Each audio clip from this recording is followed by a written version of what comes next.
pray. Dear gracious Heavenly Father, God, we thank you so much, Lord, for this and another day, Lord, that you've given us, God. We're so grateful, Lord, for all your wonderful blessings, Lord, that you bestowed upon us. God, we come to you now, Lord, thanking you for another meeting, Lord. You allowed us to come together. We ask now that you bless this meeting, Lord, every item on the agenda, Lord, and everybody in attendance, Lord. We ask that you bless this city. We'll remember to give you the honor and glory for all these things. We ask it all in your dear, gracious, heavenly name. Amen. Amen. I pledge allegiance to the flag of the United States of America and to the republic for which it stands, one nation, under God, indivisible, with liberty and justice for all.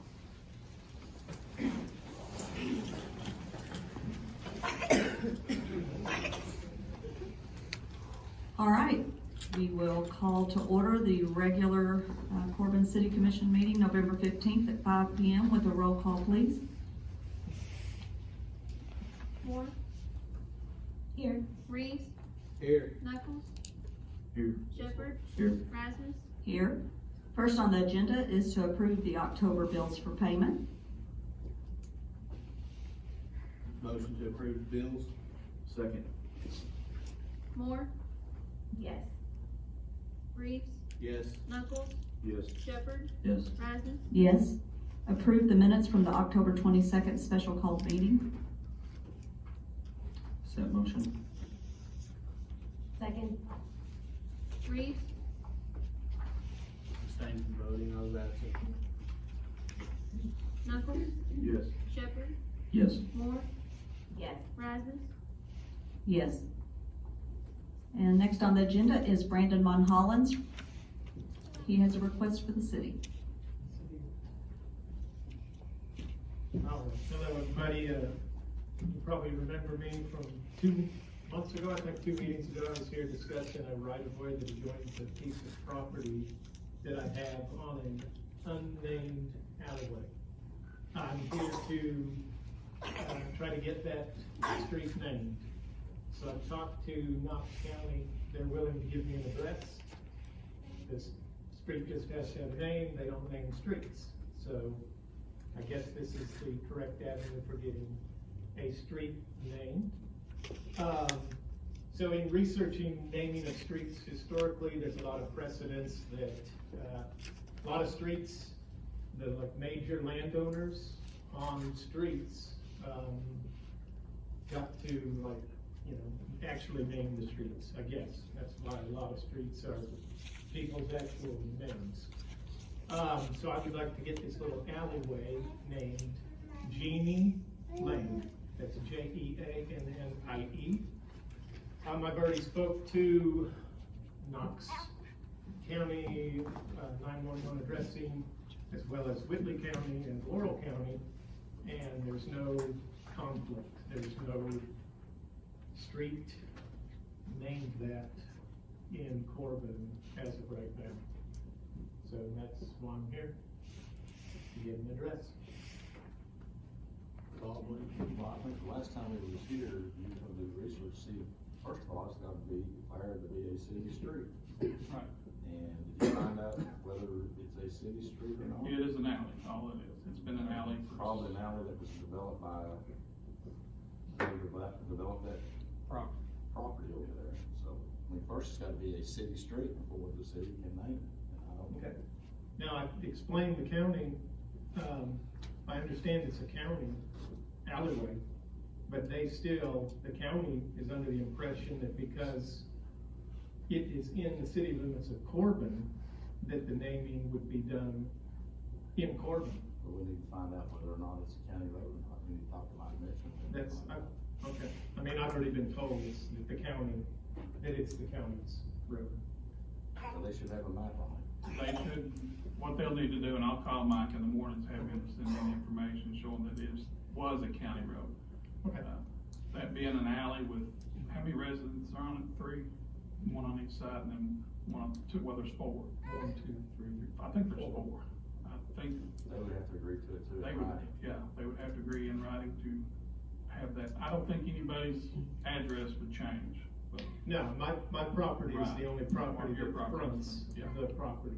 So everybody else, it's either the side to it or their backyard butts up against it. So there's no one has I mean, for obvious reasons, if it's an unnamed alleyway, nobody has an address. If it were that simple, I wouldn't be here, so. I will call him and talk to him in the morning, I'll talk with BBA, and have them send me the information, and then we'll go Okay. through the process. Bob, will he still have to have the property owner's approval to do that if they don't have, if it abuts it? It's Okay. like closing a road. I mean, first of all, you got to determine whether it's a county road, then the county would have to deed it over to the city. And now that'll open that up for anybody who wants to go down through there. You know that. It's already open. It's garbage trucks right through and pick up garbage. Some circles around, goes back on the edge. Yeah, this is a paved road, this isn't like a dirt trail. Do you know who paved it? I'm assuming the county maintains it, the county must pave it, but I'm not, you can't quote me on it. Let's find I out. did some research on it, could not find it, but I will talk with him in the morning. They'll have to deed it to us, we'll have to do the legal security. So- It might take a while, but we'll at least That start was my working next for it. question, is timeline then. Give me time to do a call, and probably within our next meeting, we could be able to do it. Okay. Well, you're gonna have to have a description. Well, that's what I'm saying, if we can get it. Yeah. But Yeah. needs to be meets and bounds description. This cost, the survey cost. If they deed it over. If it is in fact a county road, they will have to deed that road to the city, and the city will have to accept it. They'll have to do a deed. Right, there probably already is, if you look in deed book 55, page 9, you can find information on the roads. Okay, Where's that page, Brandon? I believe it's page 9, deed book 55. Okay, thank you. Thanks, sir. All right, next is to hear a request from a group of parents regarding a softball field.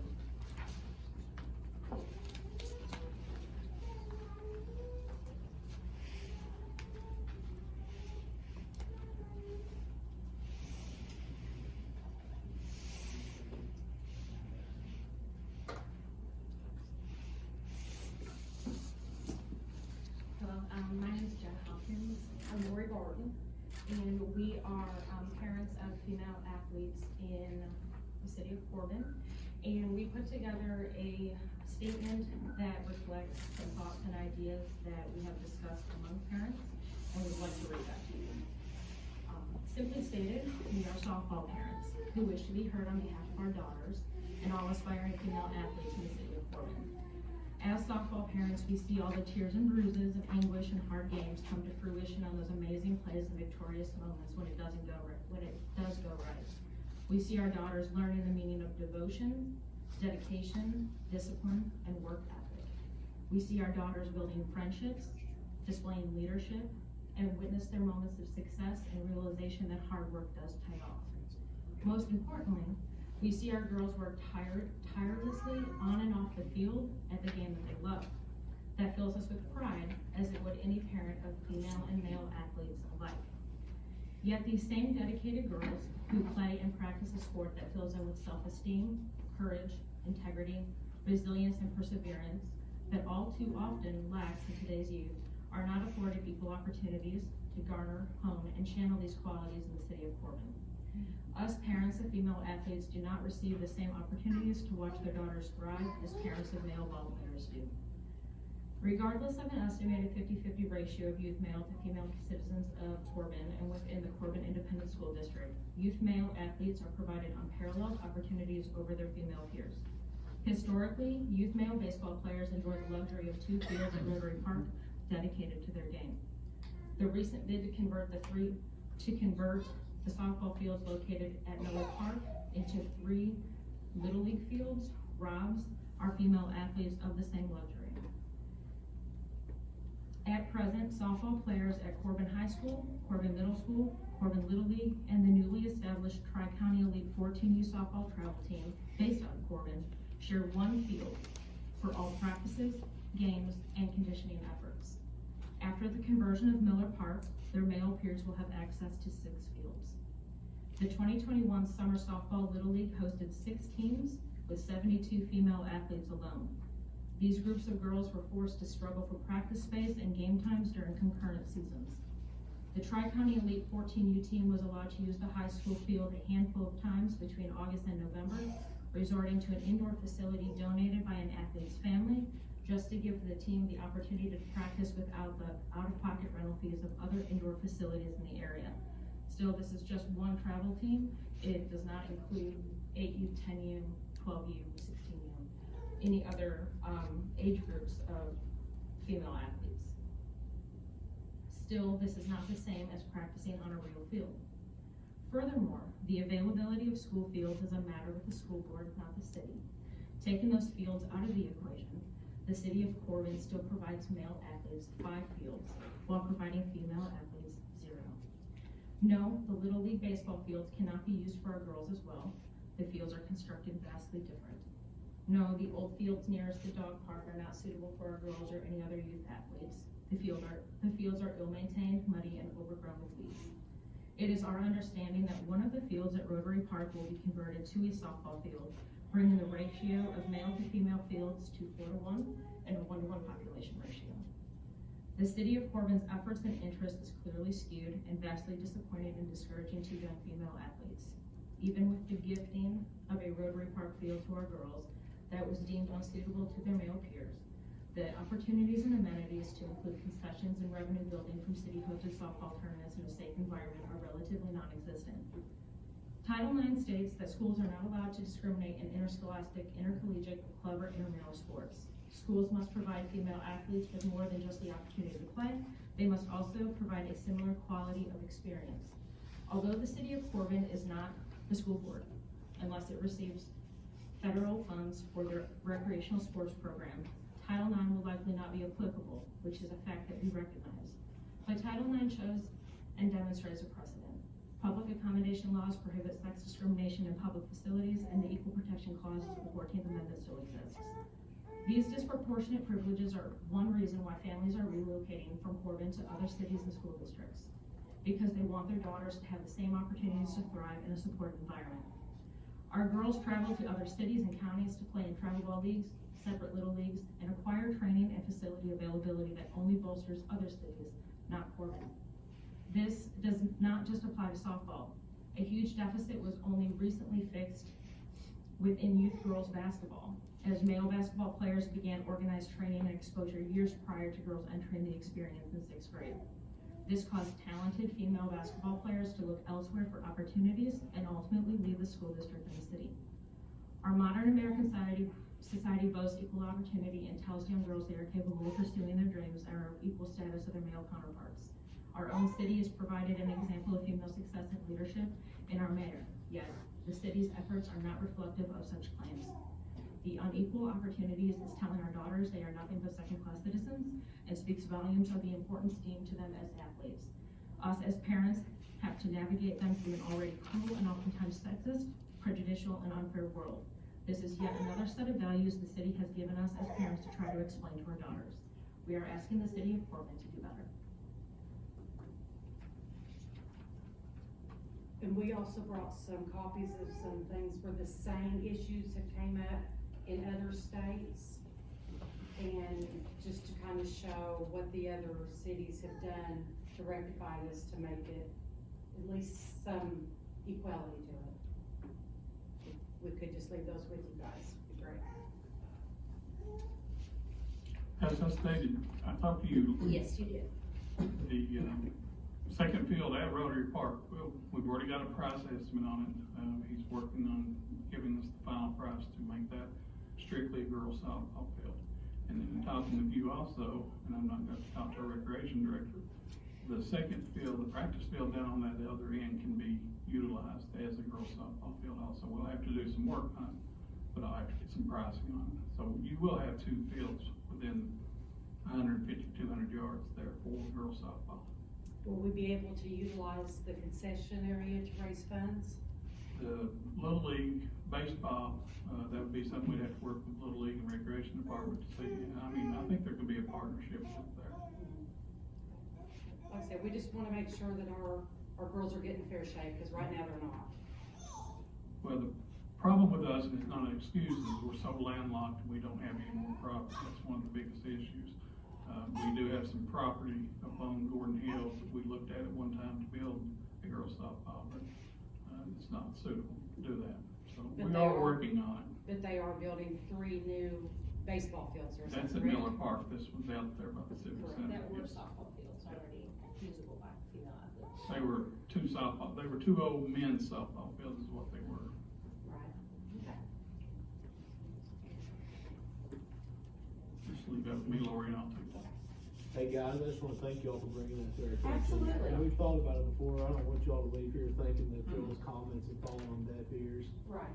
I think I can speak for everybody when I say that, you know, we want our girls to be taken care of. I've got a little girl that's gonna be here any day, I'm looking at my phone every few minutes, cause literally it could be any day. And I know Allison's got little girls, Brandon's got one, Trent's got a little girl. And I used to be a little girl. Yeah. Well, and that's what we spoke about, you know, that's one of the things we said before we decided to do this. If a person does not have a child in that age group that has an interest in that, it may never cross your mind. You know, but with us being the parents that have the girls, Sure. that the coaches have to call and say, we can't practice tonight because it's raining, so we can't get on the muddy field down there that isn't even really a softball field, you know?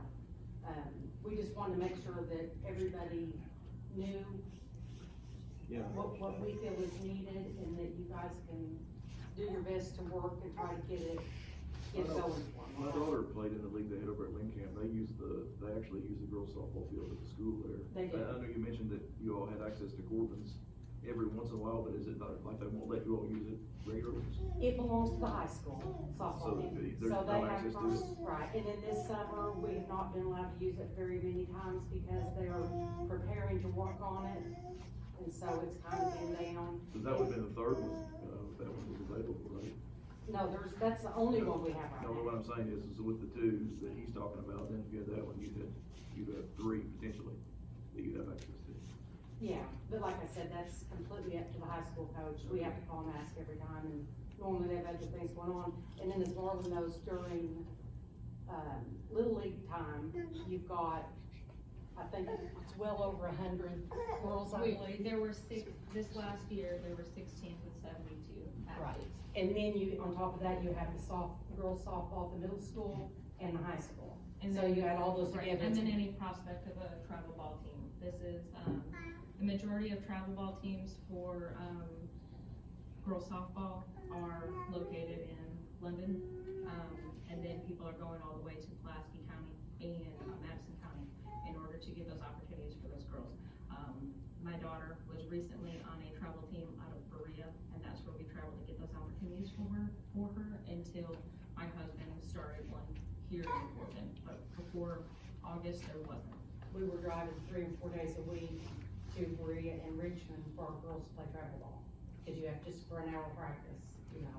And I think the other, thing that we just want to highlight is that it's not just, asking for the availability of those fields, but the same, I guess, quality of facilities. There's a complex being built for boys baseball, and, we would like similar, facilities available to our girls in order to host tournaments, and that brings in revenue for the city as well. A lot of revenue. How much is the tournament fee? Well, I know that in Berea, for example, speaking to the, head coach for that organization, they would pay the city about $500 per tournament day. But that's without any, I thought that was pretty low, to be honest with you. That's without any agreement of a percentage of team fees. Now, every time we enter a tournament, we're paying upwards of $375 for a one-day tournament, and a percentage of that can go back to the city. That's just one team. The tournament we went to this past weekend in Indiana was 32. There was 32 girls softball travel teams. That would be pretty fantastic to bring forward. You know, I mean, they're eating our food and staying in our motels and eating our Kentucky Fried Chicken, so. Guys, thank you so much. Yes, for thank you. coming. We appreciate you guys. Thanks for your time. Thank you. Lori, did you leave that stuff? I did. I Oh, think. okay.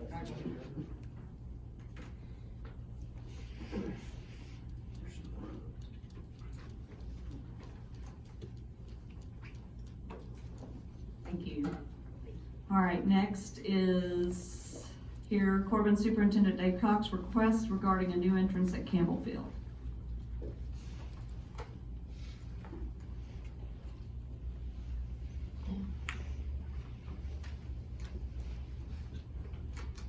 This has nothing to do with, why I came, but we do have a new middle school field, that is just about finished. So that'll relieve some of that issue as far as girls are concerned. We play boys and girls on that middle school field. Sure, I couldn't really hear your comments, but we use our high school fields used extensively. And I know Little League plays quite a bit on it, and, the younger girls as well. But we will have, our middle school field will be complete very soon. We will not have lights, but it will be used for practice and that type of things. And, Marlon knows they used it quite a bit this year. There was a lot of, I went up there very seldom when we went up there, there wasn't somebody from the city up there playing. We instructed our folks at the middle school to let anybody use it in the city that wants to, as long as, it's not being used by our folks. But the reason I'm here Is it at the middle school? Yes, the middle Okay. school. And we've got a football, soccer field and a baseball, softball field up there now. And we've got the softball, baseball field almost ready to be used, but it's still very good for practice. The reason I'm here is that, you may or may not know, we put quite a bit of time and effort here recently, the school district has, in renovating Campbell Field. It was the last of our, facilities that got any upgrade. We've been very vigilant in getting our academic house in order, if you will. Every kid in our district, grades K through 12, has got or in a new or newly renovated classroom. We're in good shape there. We've been able to come across some extra money through equalization that we can use on what's known as Category 5 items, and Category 5 items are things that aren't academically related. With that being said, we are in the middle of finishing up the football field. There's still some things that we need to do. Been working very closely with Ben Hoover and the group to try to get the rest of these items finished. If you've noticed, we have put new lights over there. We've also sealed the stadium completely. Went underneath, renovated both locker rooms. We put new asphalt where the concession stand's at. We've done some work in that concession stand, and we recently let bids out for architects to look at a new concession stand on the visitor side, as well as some other improvements. With that being said, one of the improvements that we would like to do, and that we're going to have to get some private help on, is a new entrance. If you've been to football games lately, there's really a pinch point where folks go in and out of it. It's a traffic hazard. It's very dangerous. The other night I was down there, and there was 4 school buses that were pulled up on the sidewalk. Kids darting in and out of there. We got all that taken care of. We got a place to park those now, but we would like to move the entrance over to the end zone nearest the creek. I'm not sure. I'm directionally challenged, so I'm not sure exactly which direction that would be, but it's the one nearest the creek. And met with Mayor Rasmus and Marlon, and we looked that over, and we've got basically plenty of room over there to do that if the city would be willing to share that land with us, that property. And I'm not sure what the plans are as far as the old youth center, the storage building, and all that is over there, but the perfect place for us to have an entrance into that football field would be in that end zone. And our plans, we've got some tentative plans drawn up by an architect that would come out with 2 ramps. One ramp would go to the visitor side, and one ramp will go to the home side. Some raised, elevated seating areas where folks will be able to come in. And for example, if handicapped folks want to come and watch the football game, they can sit there undercover and maybe not have to deal with all the traffic in and out of there. There'll be restrooms very close right there, as well as close to a concession stand, turnstiles, that whole type of thing. And so that's kind of what I'm here for today. I do not have the exact drawings yet. Mr. Hoover's been working on those with his architects. Susie and Marlon were over there, and they got an idea, a flavor for what we want to do, and we want to make a centerpiece over there. We want to put some good money in it, and again, that's not money we're asking from the city. We just need the space, but it would be a very nice, attractive addition to that part of the town, I believe. And we're also going to go to the other end, the post office end, as you come in, and we're going to put a smaller ticket booth there, and the district will be doing that. So we'll have basically 2 new entrances, and the entrances we're using now will be used as auxiliary exits, and that's kind of what we're looking at. But I would like to, I guess, just maybe I think Susie called this a fact-finding mission today. It's kind of let you all know what our hopes would be, and, we're gonna be meeting with Mr. Rivers Architects in the next couple of weeks, and, that in addition to the new wrought iron fence that goes around the inside of the football field and the outside of the football field, will kind of complete the work that we're doing over there. It's really gonna be nice. It's gonna be, and if you've been over by there, it's a lot different than it was this time last year. And we're certainly looking to try and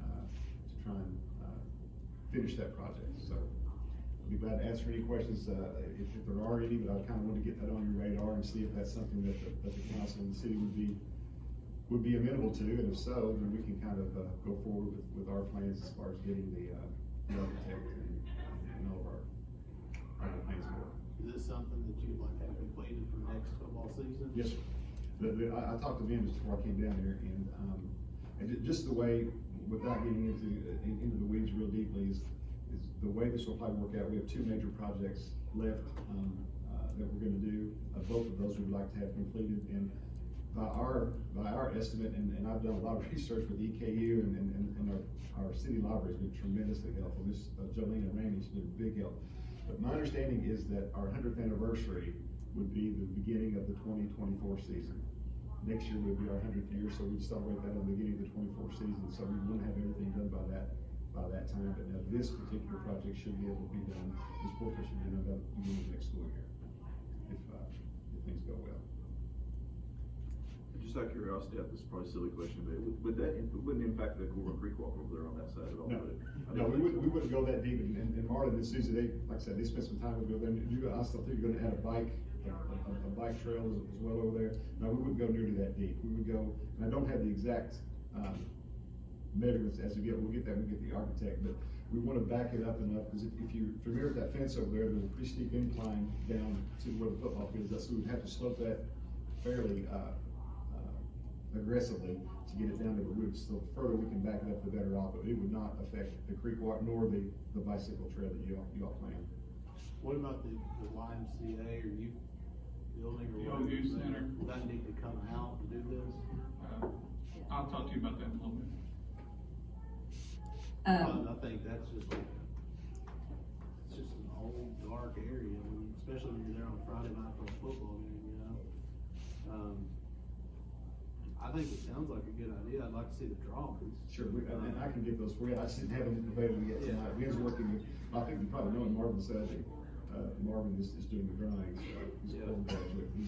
I think he's housed in Florida, but I will have those at some point in time. I think it sounds like something that would be beneficial. It would tie into the creek walk. If we get the funding for that, it's gonna expand the creek walk out even some. So the road there is a, That parking. Bird needs to Boulevard be- that goes through there would be. That parking's really bad in there too. It needs to be kind of all reconfigured, so. It's really not safe for pedestrians in that area, and there is so much activity of families with small children. It is very dark. The youth center is, while we're all very fond of it, it's almost irreparable at this point. And I think that we could really freshen that whole area up, and if we just expand, our minds, I mean, it really could be a real jewel for our city. It would be my recommendation that, we only house the GAA in there at the old youth center, and first priority, the director. That building is in bad shape. We looked at replacing the roof on it last year, a couple years ago, at least $30,000 to do it properly. It's leaking still. It'd be my recommendation to you all that we start the process to tear it down. Like to work with the groups that are currently using it to make sure that they have a place to move to before that, but I think it's a great idea. They both called me, they'd heard rumors, so, I confirmed with both of them today that we would work on relocating them to where we can, if possible, and I'll help both of them. Thanks. We appreciate it. Thank you, I would like to thank Marlon as well for getting the lights on over at the Little League field during the home football games. makes a big difference. It's a big security issue, and I noticed the other night. You think that does Helps a lot. Thanks, Jeff. I want you to thank Marlo's who I called, but I do appreciate it. It's made a big difference. Thank you all. Awesome. Thank you, Dave. All right, next on the agenda is to approve and authorize Mayor Rasmus to sign any and all documents relating to the airport rescue grant. Which, you know, there's no, what am I trying to say, not copay? Oh, match. There's no match for it, it's just free money. Yeah, it's the second round from, it's $37,000 to do improvements to the airport over there. We got had it back by the 30th. Just didn't want to do things for there. Sure, I'll do. Authorize the mayor to sign those documents. I'll make a motion that we authorize the mayor to sign those documents. I'll second. Knuckles, Yes. Shepherd, Yes. Moore, Yes. Reeves, Yes. Rasmus. Yes. All right, ordinance 2021-14, an ordinance amending ordinance number 4-2005, which amended ordinance number 12-2003, which placed the building inspector also as the code enforcement officer, and this ordinance deletes the building inspector as also the code enforcement officer, first reading. I'm sorry if that was difficult. That was rough. I sat there and looked at that. I'm not gonna do this. So I just had to Just, duplicate Yeah, myself. I totally understood that, absolutely. Go ahead, Tori. Ordinance number 2021-14, an ordinance of the city of Corbin, Kentucky, amending ordinance number 4-2005, which amended ordinance number 12-2003, in which placed the building inspector also as the code enforcement officer, and this ordinance deletes the building inspector as also the code enforcement officer. Be it ordained by the Board of Commissioners of the city of Corbin, Kentucky as follows. Section 1, ordinance number 4-2005 as section 1 shall read as follows. Code enforcement officers shall mean a city police officer, safety officer, citation officer, or other public law enforcement officer with the authority to issue a citation as set forth in ordinance number 12-2003. Section 2, all sections or portions of ordinance number 4-2005 and ordinance number 12-2003, not expressly amended herein, shall remain in full force and effect. Section 3, this ordinance shall take effect upon due passage and legal advertisement. First reading November 15th, 2021. Honestly, the way it reads, it don't even look like we need to change it. Yeah, you do too. It refers back, you gotta read 12-2003 because, The building inspector Yeah. issues there. yeah.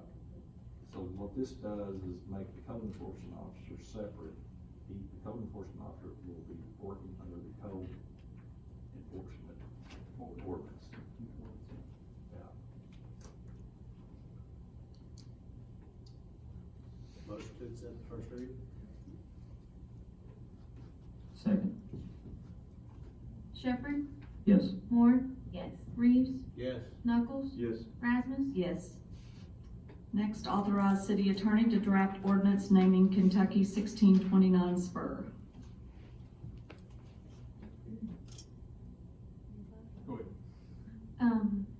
The resolution that we approved at the last regular meeting in October, that spur that runs between Sonic and AT&T over there, it's not officially named. And we've made it a city street, it just needs a name. The state requested us to have a sign for that area, and that envelops going across the red lights down to Sonic and around to the end of Sonic where you come in the entranceway. So that'll be taken in the right of way there. That was part of when they did Commonwealth Avenue. So what do you wanna name it? Ball-handed way? Mentor come up with Commonwealth Spur, make it easy, just go right across the street. But if you wanna donate money to us, we'll name it. I'm not that proud. Commonwealth Spur. In the wrong. I like that.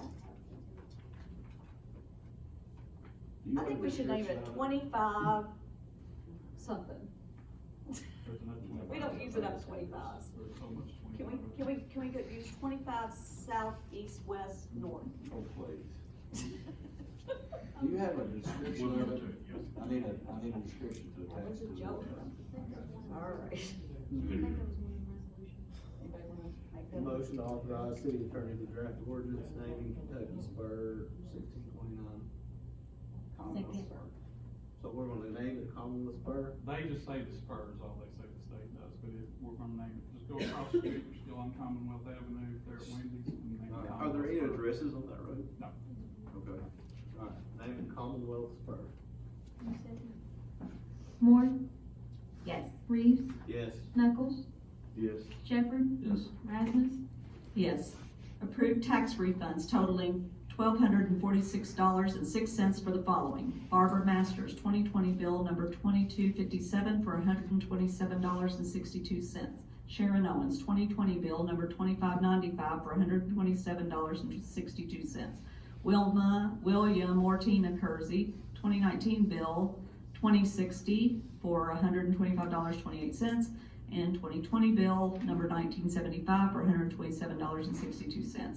Randy Maines, 2020 bill number 3287 for $120.93. Jack or Kerry Watkins, 2016 bill number 3795 for $121.21. 2017 bill for number 3780 for $122.47. 2018 bill number 3801 for $120.41. 2019 bill 3835 for $125.28, and 2020 bill number 3685 for $127.62. They were all eligible for homestead exemption.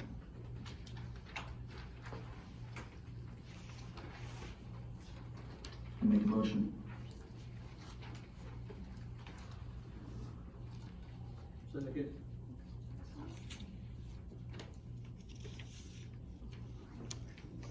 Reeves, Yes. Knuckles, Yes. Shepherd, Yes. Moore, Yes. Rasmus. Yes. Next is to review and approve a certificate of deposit, I can't talk, CD account rates. The city's current one expires 11/16/21. Sky, you wanna do that? Oh, you got them, okay. All right. Scott got one from Hometown Bank, Cumberland Valley National Bank, Fort Bank, and L&N Credit Union. Hometown Bank had a 12-month certificate of deposit at 0.2% annually, and then the 24-month one for 0.35% annually. Cumberland Valley National Bank, they have one for 12 months at 0.49%. Fort Bank, for 12 months, it's 0.2%. For 18 months, it's 0.25%, and for 24 months, it's 0.30%. The one from L&N was a 12 months at 0.6%.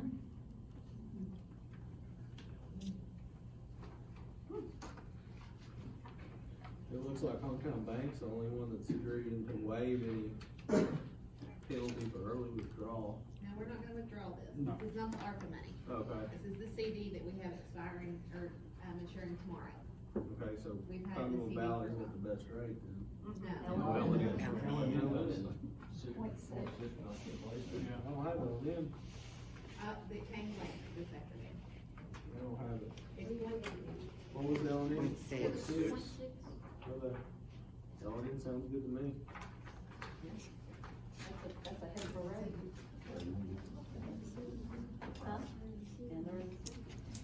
Yep.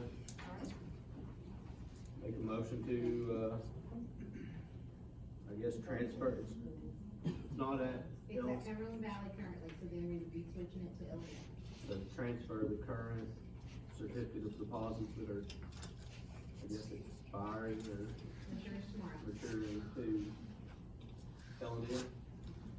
I've heard their new bank's really nice too, I've not been in it yet, but. Second. Knuckles, Yes. Shepherd, Yes. Moore, Yes. Reeves, Yes. Rasmus. Yes. Approved 2021 cost of living adjustment for city employees. The mayor and I talked last week, mandatory to, sit down and figure out everything, I know everybody's got disagreements and agreements on COVID and everything, but, and we did get a cost of living with the money we got from COVID. I would recommend that we do another cost of living. Most most of our employees, I don't know, hardly one or two maybe went home during this whole pandemic. Our employees have been there the whole time, and I think they deserve this. Be my recommendation that we give to our full-time employees a $700 cost of living, and to our part-time seasonal, $350. That would total about $87,052.70. The city's in good financial shape right now also, so I think the employees are well deserving. Now, is the part-time seasonal, is that people that are like employed right now, that's gonna come back? Well, it's the part-time and seasonal, they're employed at this time. So they're still on? Yes. Okay. Yes. It's something that, you know, right around this time of year, we try to do if possible. Things are looking pretty good for us right now, so. Ho, ho, ho. Make a motion to approve the 2021 cost of living adjustment for all city employees. I'll second. Shepherd, Yes. Moore, Yes. Reeves, Yes. Knuckles, Yes. Rasmus. Yes. City managers report. I have two things. The Personnel Committee met Friday, this past Friday. We interviewed 4 prospective people to take the code enforcement job, and after talking with them, it was unanimous in the Personnel Committee that we hire Mike Watkins to be our full-time code enforcement officer.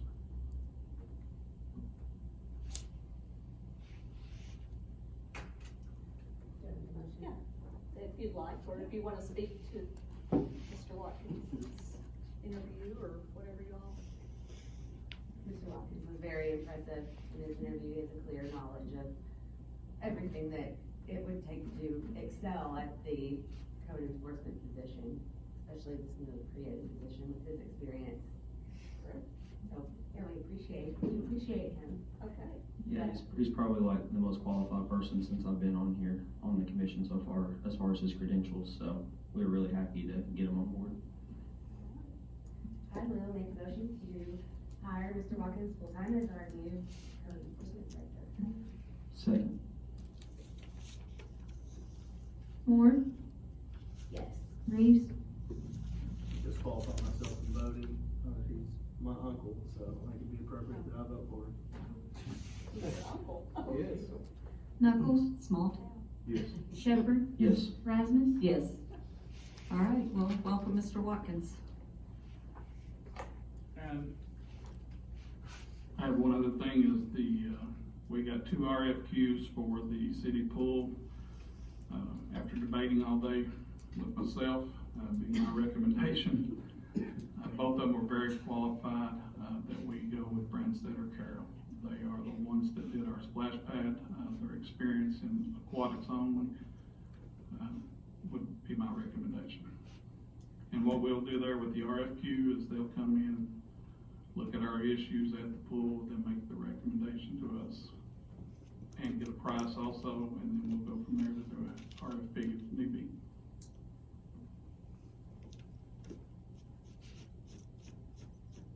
How quickly do you think that, are they ready to get to work? I will call them in the morning first thing. Now the RFQ, that's just getting them down here That was to to get, analyze and. that was to get their qualifications of what they do. And then, Put it out for bid. yes, yeah, but they'll come in and give us a pricing, and then we'll have to bid it. And then go from there. They'll assist you in the bid. Yes, yes, they'll basically write the bid for us. Just check.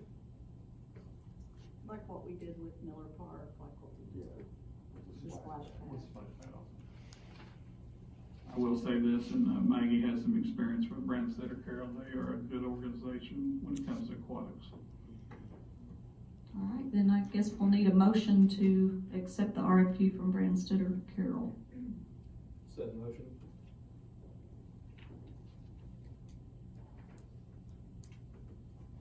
Second.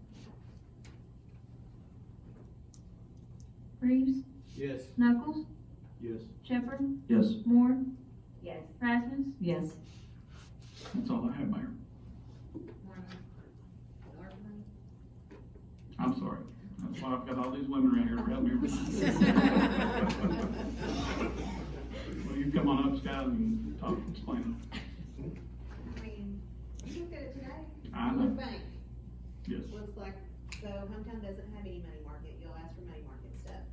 Basically, the rate of LM for that is low. So it looks like 0.40 is what Fort Bank has. That allows us to do 6 withdrawals a month and unlimited deposits. Obviously, we're not depositing a whole lot, but, so 6 a month with no penalty, and there is a $20 service charge per month. Currently, it's in the general, and, I didn't realize in our general account, we actually, our interest is 0.25 on our general account. That's about the only option that is provided. But if this money's separate, it's kind of had several conversations. I think we'd be better off to If we separate kept it. it separate, it makes it, doesn't need to be in there. So none of the other local banks that you called really had anything for The maybe? people that actually contacted me back now. Alright, I'd make a motion to transfer that money to Fort Bank then in its own separate account. Second. Knuckles, Yes. Moore, or Shepherd, sorry. Yes. Moore, Yes. Reeves, Yes. Rasmus. Yes. Scott, is that all that Marlon has? Yep. Okay. Sorry.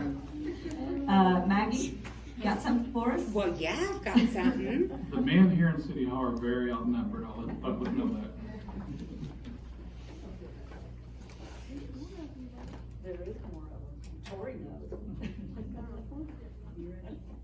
Well, I'll try not to take too long on this, but, as I've told Mayor Rasmus in the past, the best part of working with the city of Corbin is the employees.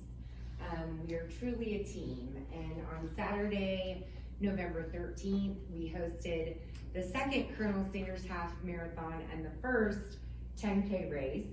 We had 259 runners in the race, 60% of whom were from out of state, which is a huge number. They did stay in our hotels, many made a weekend out of it. Our furthest participant was from California. We had lots of cool costumes. And this was definitely a boots on the ground initiative that included multi-county, city, and the whole community as a whole. And so, you know, I work with a race committee that's comprised of Mark Eastep, Jeff Chadwell, Rusty Hedrick, Tommy Smith, Chris Jones, and Kyle Rogers. And for 10 months, we plan for this event. I'd like to thank the mayor, Marlon, and the city commission for supporting us from the top down. We had over 100 volunteers from the University of the Cumberlands, including the entire women's softball team, the Rotary Club, the Tri-County Elks Lodge, the Corbin Elementary and High School cross-country teams, the Union College women's softball team, First Baptist Church, American Legion Post 88, the Corbin High School Interact Club, and Arabella Pennington, who sang the national anthem for us. But I certainly couldn't do it without the help of the Corbin Public Works Department, the Police Department, the Fire Department, and the Parks and Recreation staff. They're kind of the cavalry. You know, I'm a one-woman show, and when I need something, those staff appear. But I'd also like to thank Scott Eastep, Nicole Morris, Roberta Webb, Tori Mauser, and some of our citizen volunteers, as well as Whitley County and Knox County for ambulance service, the fiscal courts, and the fire departments. We raised, for the race, $12,500 just for the race. That didn't include our participant fees. And our charity this year is the Corbin Community Backpack Program, which, as many know, feed children, not just in Corbin schools, but in Whitley and Knox County schools. And we're getting ready to have our debrief meeting, and I feel confident that we will probably be able to give them a donation that would equate to a quarter of their operating costs to feed the children in our community. So we're really proud of everything we achieved. The emails and just the feedback that we received was tremendous. People love our race, and we intend to see it grow. I even had a meeting this week with someone from a parks director from Indiana who is wanting to start her own half marathon and has come to us to find out how should she do it. So that always feels really good, but I couldn't do it without all the people in this room. I'm so grateful for everything that they do and the partnership that we have with the city. So job well done, and moving on, it's the holiday season. So Sunday we were tearing down hay bales and pumpkins and getting Christmas banners put up, and we will celebrate our annual Christmas open house on Sunday from 1 to 5 in downtown Corbin. Lots of activities in the park. December 4th, we will celebrate the Christmas parade starting at 7 o'clock. And the 4th through the 11th, we'll have our ice skating rink open and operational for all the children and families in our community. So we're very excited to kick off the holiday season. I can't believe it's here, but it's coming at us. And then last but not least, from the Tourism Commission standpoint, I'm extremely excited to announce that we are about to get the final plans for the Farmers Market Pavilion. And I anticipate to have a bid put out and awarded probably by the end of January so that work can commence in February. So it's a dream becoming a reality. Yeah, we're there. That's gonna be awesome to see. It will be awesome. Thank you, Maggie, Thank for you. all your hard work. Absolutely. And I mean, I was down there on Saturday and I just heard so many of those runners talking about how much they enjoyed the race. Yeah. So, appreciate that very much. Jeff, do you wanna talk about the garbage cans? Talk about it. That's not a good subject. They're getting put out, that's about all I can say. One at a time. Change is difficult. Change is difficult. Between Hep and Maggie and putting Yeah. one out at a time, we need a few more minutes. They look fabulous. Yeah, they do. They look really, really good, and I'm sure that there's gonna be some confusion, you know, with our citizens as There's they gonna be a get whole lot. with the. I've took a lot of phone calls, but, Have we been putting out, like, what, I've had a lot of people ask me, I don't know myself, like, what, I get a lot of questions. Like, well, if I have more that I can put in one can I put on an extra can? Can I get 2 cans? How much is it gonna do? we have need like to probably rules? put something in the mail or in the newspaper or something, you know, that. We need to tell people like what to do. Yeah, cause they're pretty confused, they don't really know what's going on. I agree. I think a letter sent to the households, I think would go a long way. Jeff was out delivering this morning early. Me and Mike talked, we're gonna get something made to where we can attach it to the new garbage can, kinda explaining. And we're gonna go for about 2 months with saying, you know, if you do have extra cans, try to eventually get rid of them. Some people are saying, take my cans. That was my, like, what do I do with my cans? Like, do you? Use them as garage cans, whatever you wanna do. Well, I mean, but what if we want you to throw them away? Do we? Maybe turn them upside down or something. Yeah. Just let us We're gonna, Mike's on vacation, but I'm gonna get with Jeff, he was so busy this morning, we're gonna come up with something to be able to alert people. Maybe you could spray paint an X on it or something like that, you know, because I know I don't want my cans anymore. So. We are working, there is some issues and some elderly people called us. We will continually still go up to their porch and get their stuff. They don't need a 95 garbage can for one little bag, Walmart bag of garbage. So we will still work with that. It's some kinks we gotta work out, but sure. Right now storage is a problem because Jeff's got vents pulling on the Civic Center. Luckily it smells like garbage cans, new garbage cans up there right now. So and he's got a vent this weekend, so we're trying to get them out as quick as possible. Hey, Marlon and Jeff, just so everybody, especially on the commission, knows for questions, will you just explain the kind of the slow rollout of the garbage cans and where they're going and where they already are? The slow roll is, They first started in Cobblestone, luckily that was an inclusive area, and then they went to the Evelyn Trailer Park. Now, as of this morning, they went on the route that, Yeah, we went on the. they're doing it by routes, so they're trying to get that, but between everything else he's doing and getting men to go deliver it, it's gonna be a slow process. So we can still expect them to be rolled out over the next couple of months if people ask. Hopefully by end of January, everybody will have theirs. Yeah. Because we've got the issues with apartments, and so, and some of them use, our garbage carts, not garbage cans, they use our, dumpsters, thank you, I cannot remember the name of it. Yeah. And, we've gotta work all that out. That makes sense. I get a lot of questions about them. And we will- There, so that helps to clarify. I had somebody call me Monday and say, well, I want to. And I said, well, I kinda explained that to you, we've not decided on that yet as of right now, because I think we'd have to charge them extra garbage fee through the utilities. If people wanna go pick them up at the Civic Center, would that help No. you all or make it? No, that probably make it more complicated. Please don't do that. We'd have people with 4 garbage cans. And we'll have people outside the city that would probably try to get us. Oh, yeah. It's a good idea, but they're doing a great job getting them out. We'll get them out, it's just gonna take some time. Well, I think everybody understands that this is new for everybody, and, it is a tough labor market right now, so everybody just be patient, but at the end of the day, we're all gonna have these beautiful garbage cans, and it's really gonna help with the litter situation in our city, and, it will look so much more uniform, and like I said a million times, it makes me feel like we're actually a grown-up city now, instead of like just playing house, we actually have real garbage cans, so that's exciting for us, I think. And it's also worth noting, the reason why we chose the garbage cans we did was for the cost, so that's why it's taking a little bit longer, because we had to, you all have to actually assemble Yeah. the wheels on it, Yes. don't you, as they go out, so thank you for doing that. No problem. I think the slow rollout's actually kinda smart. Gives Yeah. you time to work some things out. Yeah. You can find out what this, Instead of like. I mean, we're not the first city to do it, so we've got some others that we can look at as far as our policies and stuff, but gets everybody used to it, like, eases them into it.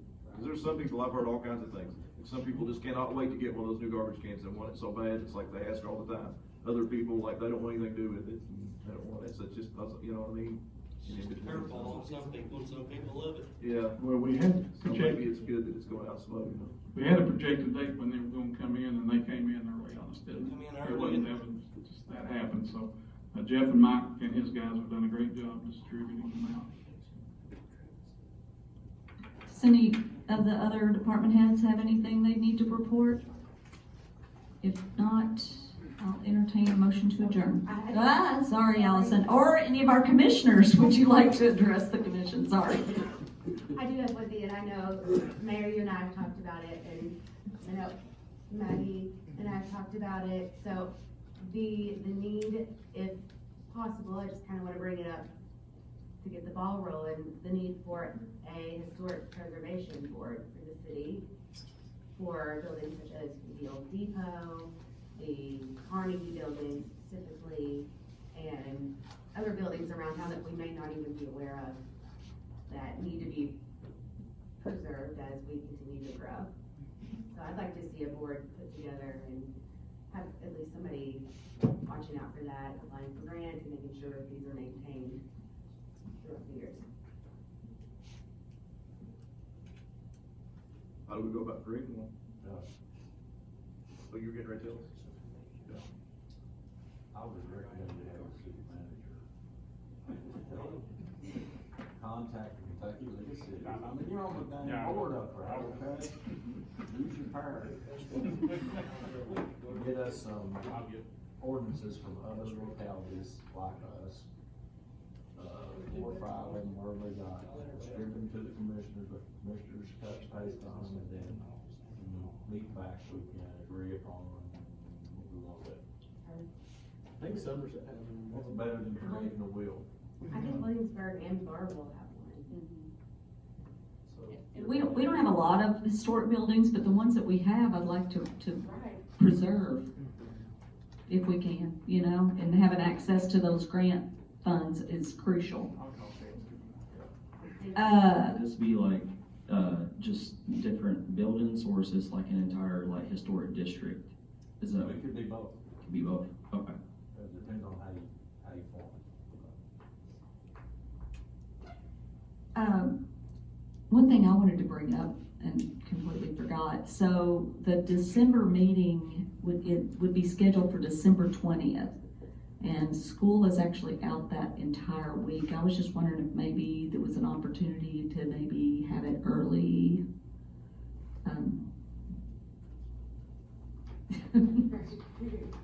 I'm fine with moving it around. I think that week's gonna be hectic for everybody, so. I mean, we may not have the financials. Yeah, it might be a special meeting. Yeah, and we may not have the financials, but, you know, we can get those. I mean, we really don't do anything with the financials except look at them and study them anyway. What do y'all think?